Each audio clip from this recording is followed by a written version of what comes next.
The NWSL is back after a month-long break, and we are here to remember where we're at. Welcome to this week's edition of The Late Sub. I am your host, Claire Watkins. It is Wednesday, July 30th, and we're going to be talking about the NWSL, where we left it about a month ago as action picks back up this weekend, league leaders, individual leaders, why some teams should be poised to make some deep playoff runs, big signings, big returns, lots of good stuff here. Let's dig in. We are back in action. I do think the break, very good for player health and safety with all the big tournaments happening across the globe. It was really fun to kind of take a beat, take a break, watch the Euros, Copa America, WAFCON. All of those tournaments were really, really fun. We got to see some NWSL stars ball out. They'll be making their way back for regular season action. I don't know if that length of a break is amazing for narrative continuity for the NWSL, but as someone who I'm a big advocate of the summer schedule, I like the NWSL summer schedule. I must accept this as a necessary device to make players feel good and be able to take those breaks. The big hope is that this means that players are not going to hit a physical wall when regular season gets closer to the playoffs, deeper into the fall. I've already seen we've gotten some availability again with players this week as they ramp up for games. It sounds like the time off was very needed, and there is this hope that the level of play will continue to rise with the amount of time that teams have had to train. And again, so a little bit of time off doesn't hurt anybody.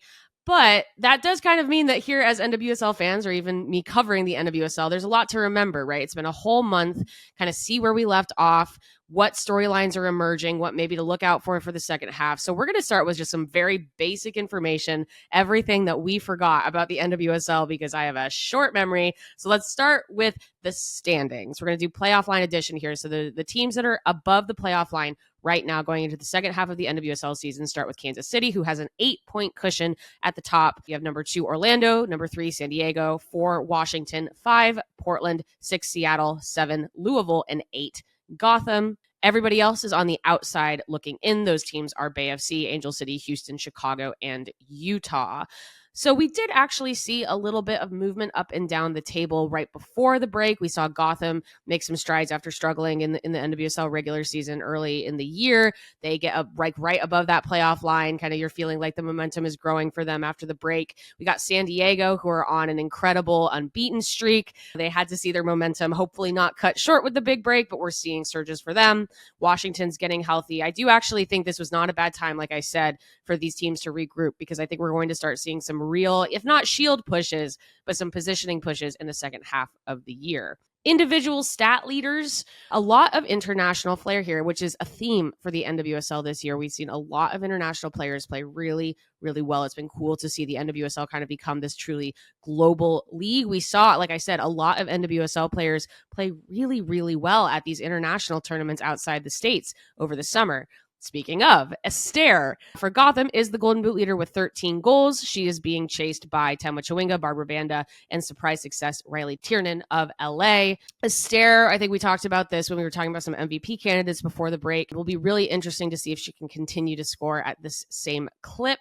I think Chawinga and Barbara Banda have some of the stronger advanced stats to make you think that maybe they'd be able to also make a surge here for the Golden Boot race, but we've got a lot of nice attackers pushing for goals. Delphine Cascarino, who I think for everybody's money is also an MVP candidate this year in the NWSL, and again, crushed it at the Euros. Very cool to see her perform for France. She leads the league in assists with 5. Haley Mace is in second with 4. As I said, those are kind of like the basic stats, goals, assists, right? Just who is producing and why. In the more advanced metrics, and if you want to go back a couple of episodes back, we talked about some of the NWSL MVP candidates and why we think some are trending upward and some maybe are not trending upward. Barbara Banda and Temwa Chawinga are still generally the most lethal players in the entire league. They lead in shots, they lead in shots on target. You see some more of those advanced stats, what they're able to do with their XG, with some of their passing, shooting. Even like Chawinga is incredibly good at defending from that front line. Those are still the major players here, as we kind of have seen from them over the last, year and a half. Some other players that are kind of top line in those advanced stats, good ones to watch out. I mean, we've been singing Alyssa Thompson's praises for Angel City, despite the team's struggles to get above the playoff line. We've seen Kansas City, Michelle Cooper, have an incredible year. She's been doing really well with the United States and really well with the Current. It's been very cool to see her continue to make strides. And then two Portland midfielders. I want to shout out Olivia Moultrie and Sam Coffey. Those two, very quietly, it seems, are having excellent seasons. And that is one of the main reasons why Portland is sitting so comfortably above the playoff line right now.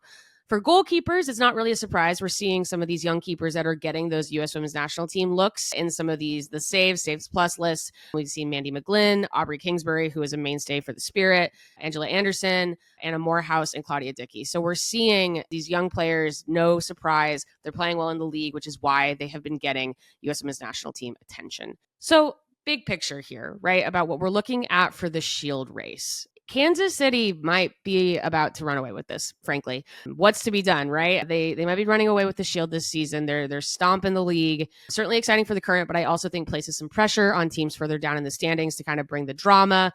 Obviously, we saw last year it was like a 4-team race and then a 2-team race, and then we said, oh, well, there's no chasing Orlando. They clinched that with multiple games to go at the end of the regular season.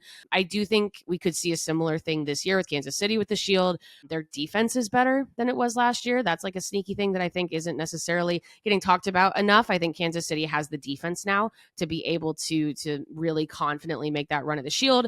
I think Orlando and Washington feel like the other two most like truly tested contenders to maybe try to compete for that number one spot, though we know San Diego is capable of a push. I'm very fascinated to see the Wave second half of the season after a very strong start. But my hot take is I don't see anyone out of the current top 4, which are those teams, Kansas City, Orlando, San Diego, and Washington, making a serious Shield push. There's no formal top 4 so far this year than there was last year, where they were just kind of running away with the points. But if you just look at where these teams are, you get to Portland at number 5 and you start to go, okay, it's good that this team has made it to 5th. I don't see them as a Shield contender.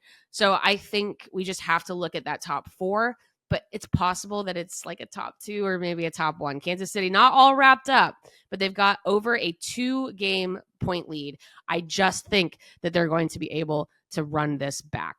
Biggest surprises thus far. I've mentioned a couple of them already. San Diego, I think we have to mention. I don't know if anybody had them in the top 4 at the midway point when we were doing our predictions for the season. I think we have to look at Louisville and we have to look at Portland as well. All 3 teams came into the season in various states of disarray with roster changes, transfers, or like in Louisville's case, just general history where they've consistently struggled to make it above the playoff line. They still have never made the playoffs in the team's history. They keep finishing 9th, the 9th curse for Louisville.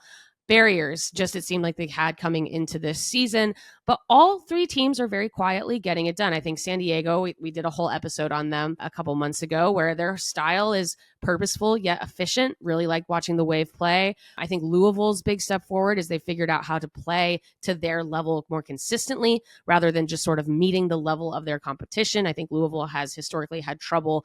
They play down to teams they should beat, despite also playing up to teams that are maybe more talented or a little bit more organized than them. But I think now we're seeing them control their destiny a little bit more, which is very exciting. And then Portland, like I said, has benefited from a number of really nice individual performances, especially in their midfield, to make up this better whole, despite the fact that it did feel like the Thorns coming into this season were a little bit adrift. And this is here's one of my, I'm going to plant my flag in the ground here. I think we're not talking enough about what Sam Coffey is doing this season, midfielder for the Portland Thorns. I think we've seen her emerge as a leader again for the U.S. Women's National Team. I think we've seen her emerge as a huge leader for Portland. She should be getting end of season awards buds. Like we know there is now midfielder of the year. I think that Sam Coffey should be on that short list. It would take a precipitous drop off in the second half of the season. But yeah, for all of those names that I said above, all of the cool attackers, all of the goals being scored, it's been a big first half of the season. Actually, always for NWSL, it seems like there's a lot of goals being scored and then the defense is kind of shore up in the second half. But Sam Coffey has been excellent in a role that doesn't always get a lot of shine. So I just wanted to shout her out because I really feel like she is one of the main architects of how strong Portland has been able to be going into this midseason break. But not all good news, right? I think those are all of our happy surprises and next to all of the juggernauts, but there have been some disappointments too. And I think that some of these teams' struggles are not good for the league. Like I'm going to go into that sort of like bad for the league level kind of purgatory in terms of results and performances. I think you do have to look at these big market like coastal teams, Angel City, Bay FC, and Gotham for the first half of the season. I do expect Gotham to make a push, but there's no denying that their regular season performances going into the midseason break were a little bit disappointing.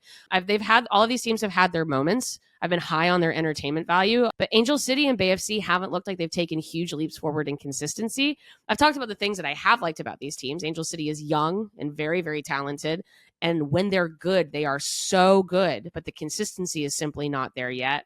They obviously had a head coach come in mid-season. We're going to see maybe some benefits of this break where they're able to work on some technical and tactical stuff. My hope is that Angel City looks a lot better in the second half of the season than they did in the first, despite having some moments. Bay FC, for our money, was one of the most entertaining teams in the entire NWSL last year. But again, the consistency is simply not there. And it's been really interesting to sort of wonder kind of where the goals are going to come from for Bay FC, whether they can stop making mistakes in the back.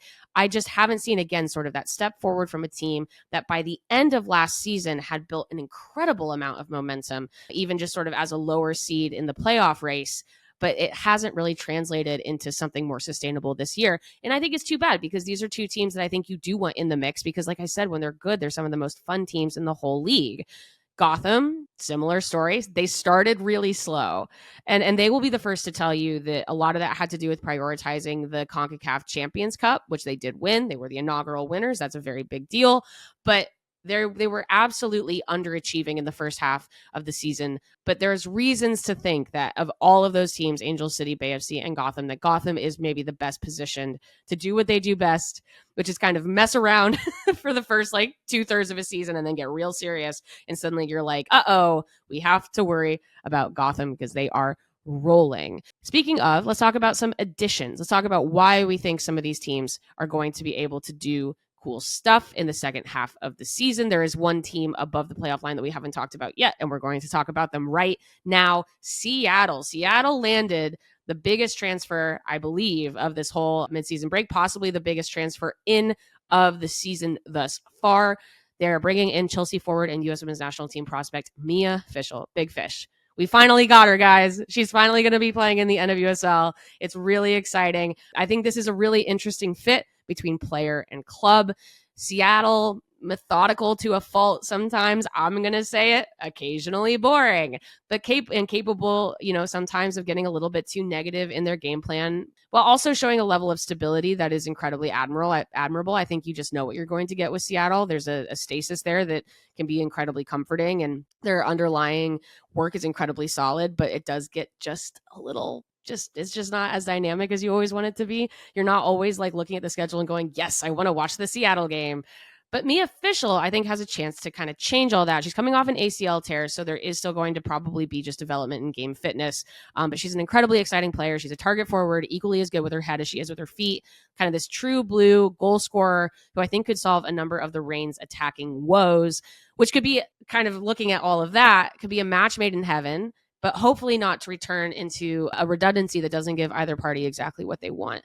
I'm really interested to see how Fischel vibes with Lynn Biondolo, who has been playing center forward since she kind of got healthy going into this midseason break. I'm also interested to see how the attack evolves with the return of Sofia Huerta. She had been in Lyon on loan for a while. She is coming back to the team. She played in some of their break friendlies, as we saw. Does this become closer to the Seattle attack that we saw in 2023? Are they going to kick it out and swing it in? Is it going to be balls in the air trying to find the head of players like Biondolo or Fischel or Jordan Heidema? Or is it still going to be as methodical as what we saw in the first part of the season? Are they going to line up in like this sort of incredibly conservative off-ball tactical setup? This aggressive of a move leads me to believe that we can't judge just yet what we've seen from Seattle so far. If they looked like a team missing a piece and then you go get a player like this, you go, okay, you looked like a team missing an important piece. And I hope it pans out in an exciting way, because I do think that obviously we're seeing a really lovely bounce back season from Seattle. I just wish that they could get a little bit braver and have a little bit more fun. And I think that this kind of a signing is hopefully going to give them the ability to do that, because I do believe, will be above the playoff line once we reach the end of the season. And then honorable mention for transfers that you got to keep an eye on, just San Diego's wealth of international talent, headlined by Cascarino, who has transitioned into NWSL play wonderfully. But There are other players that have also been doing really well. There's Kenza Dali, there's Hannah Lundqvist. They've added Brazil international Dudinha. They added a lovely young French international this week. Like, I think that it's no surprise, maybe considering their coaching staff, that they are looking with a very international bent. But I also think that they are able, again, to turn this into sort of a possession and speed hybrid with a lot of international talent. And I think that's really cool. I think that it's been really fun to see this new San Diego wave play very differently than they played in the past, and also seeing success. And so those are the new signings that are exciting. But we do have to start with returns that might as well be like the biggest signings of all. We have to look at the Washington Spirit here, the cavalcade of injured stars that are beginning to make progress back to the pitch. Trinity Rodman, Croy Bethune, Hal Hirschfeld. There was a desire in the NWSL this season, myself included. You can go back and listen, because I think this has been pretty consistent, for the Spirit to be that like all-star, big personality, big play on the pitch type team. We thought they were poised after that final loss in 2024 to do big things, and not just do big things, but do big things in big ways. This team has so much personality. They're really fun to watch. They've got an incredible fan base in DC. But injuries have really limited that in the first half of the NWSL season. I mean, everyone knows the saga of Trinity Rodman. She has not been available very much, but she is back in training with the team, saying that she's feeling a lot better. She's doing a little bit of a slow roll on how much she's going to be available. They tried to do limited minutes back in the spring. That didn't work. Now she's taken full time off. She says she's feeling a lot better. She's figured out activations for that back that has been giving her trouble. I think the idea with Rodman, which I think is incredibly sound, which is just like, she doesn't have to play a full 90 minutes for a while, if like at all this year. But if those minutes can be quality and she can do it without pain, that is the goal. And I still think she can do crazy things on the pitch at the same time. Bethune is still working her way back from that knee injury. Then we got Rodman back in training. Hirschfeld should hopefully be good to go. So we're going to see a lot of changes for the Spirit that hopefully get them kind of back into that vibe that they were in by the end of last season. That was so fun to watch. That is going to be important because they're no longer going to have Ashley Hatch, who is now out due to pregnancy. Congratulations to Ashley Hatch. But if they can get that midfield and attack flowing, I do think that all of those predictions tabbing them as a championship contender can come true. And that's really exciting. And again, like I said, it's like, who needs to go get big signings when you can just bring back all of these awesome players that you already have, but just haven't had access to or availability from in the first half of this season. So again, maybe if we're going to talk about the positivities of this big long break, that is one. And then Gotham is going to get this revamp. And I think that this is a team that is not only going to have returns from injury that they're going to be very excited about, but I also think just the success that their players had in these international tournaments over the summer is going to transfer back into the league as well. They're getting Rose Lavelle and Midge Purse back, right? Lavelle had kind of slowly worked her way back onto the pitch right when we hit that midseason break. She plays wonderfully for the United States in late June, early July. Gotham had to feel amazing about what they saw there and said, like, please don't change. Keep that, bottle that, bring that back into the club environment. She looks fit, versatile, so a killer on dead ball delivery. Purse has been making her way back as well. That's just another dynamic attacker. Like I said, I think for Gotham, it's about figuring out consistency in the attack. You cannot just rely on Astaire to be able to do the poaching that she's been able to do in the first half of this season. It's been pretty dependent on her and just being really clinical. We've seen rookie Sarah Shupansky step up. She's up there with some of the best assist leaders in the league so far. Gotham has been relatively underachieving, but they have the pieces. And I actually think with maybe a clarity of focus, like the Euros are done. Copa America will be done after this weekend. You've got, that CONCACAF Champions Cup is done. Focus on the regular season, get comfortably above that playoff line, because you look at those players that, again, played so well in the Euros, Copa, and WAFCON. You've got Astaire, you got Jess Carter, you got Anne-Catherine Berger, who was maybe one of the breakout stars of the Euros, perhaps kind of the German Alyssa Nair that Gotham has in between the sticks for them. Played really, really well. They're bringing a lot of momentum back. They're not the only ones hopefully bringing momentum back. I would love to see, Esma Morgan had that one really awesome game for England. She comes back a Euros winner, which is great. Anna Morehouse is probably going to have to work her way back in after kind of doing a lot of support work as one of the goalkeepers for England deep into that tournament. Like I said, Cascarino was very good, but even the WAFCON players, I think Nigeria having won their 10th WAFCON title, Asasa Oshuala is going to come back with a lot of energy. Michelle Aluzia is going to come back with a lot of energy. Rachel Kundananji for Zambia had an incredible tournament before that team got knocked out. I would love for her to bring that attacking form back to Bay FC. I think they could really use it. The Colombian players and the Brazilian players will be back after the final this weekend. I don't know how much of like a formal major tournament bump the NWSL is going to get from this. People always talk about that with the US, right? Like Olympic bump, World Cup bump. I don't know if it's going to be quite of a formal thing with something, with a summer with Euros and WAFCON where we don't have the US involved. But there's a clear interest in the US from what we saw from Fox viewership of the Euros. And I do think that maybe if there is going to be momentum, it's going to be those players who come in and have a spark. All of those players that I mentioned above. And I also just have to think you can include those young players that got their like first or second tryouts for the US in early July. I think there's going to be a lot of energy there. There's like a lot of very palpable international duty energy. And then you come back, you train with the team, and hopefully you'll be shot from a rocket going into the second half of the season. So what does this mean for midseason predictions? Like I said, I think KC is going to take the Shield. I really just don't see how that slows down for them. Like I said, they're much more even stable than they were last year. They're not going to give up, an 8-point swing. I just don't see it. For championship, I'm going to kind of stick generally with sort of what I was saying about the Shield race, which is that I really think it's a 4-team conversation right now with Kansas City, Orlando, San Diego, and Washington. And then I do think the dark horse, if they can get their act together, is Gotham. I think they could make a pretty deep run. So the list of contenders is narrowing, but not in a bad way, I don't think. It's good to have a focus. It's good to feel like these teams are focusing. They're becoming a more sharpened, weapon every single week. That's what you want. Parity is good, but you also want just quality football by the end of the year with the understanding that there's kind of this arc of excellence where teams get to know each other a little bit better, especially with so much change that we saw on a lot of different rosters and coaching staffs going into this season. This is the year of the international star. I'm excited to hopefully see, fans be able to point to players that they saw play again at these big international tournaments come back and perform. But there are still some questions, I think. I think you come into this thinking, Kansas City and Orlando's like continued dominance is very cool, but does that create too much stasis from last year? How do you create dynamic storytelling when you do have some of these teams that are just pretty consistently, winning game after game? Are some of these other teams letting the parity of the league down by not supporting their young stars? I think you look again at a team like Angel City.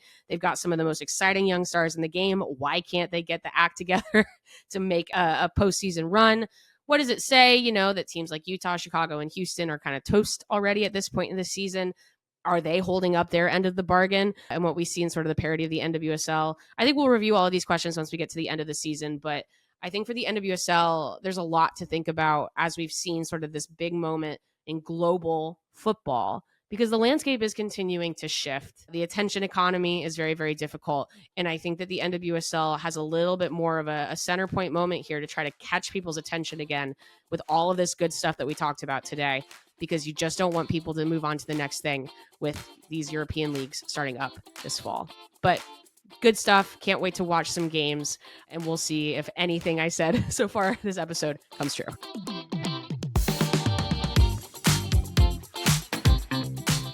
The Late Sub is part of the Just Women Sports Network. This show is written by Claire Watkins and produced and edited by Parker Fenton. To get more of your favorite women's sports content, subscribe to the Just Women Sports newsletter and follow Just Women Sports across all your favorite channels.